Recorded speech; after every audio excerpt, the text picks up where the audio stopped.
The European Union expects organizations around the world to comply with GDPR, even if they're not located in the European Union, as long as the data they're dealing with belongs to EU data subject.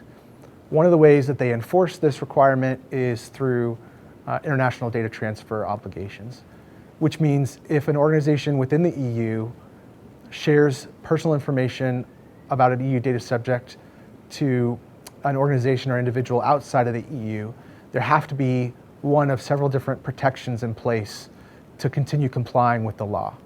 A couple of those options are the European Union could designate another country as having data protection laws that are good enough to ensure data privacy in that next country. Another option is binding corporate rules, where an organization or a group of organizations that's somehow connected, that's spread across the world, might have internal corporate documents that govern data shared just within that organization. The most common method of complying with international data transfers are standard contractual clauses. There are approved versions for the EU. There's also consideration for the UK's international data transfer requirements.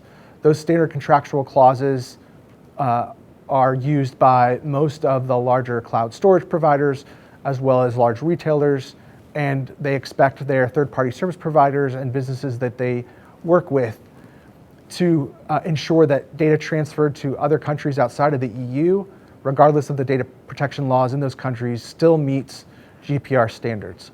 So if you're not located in the EU and you're receiving data from the EU, you want to consider how standard contractual clauses might allow you to comply with certain aspects of GDPR requirements.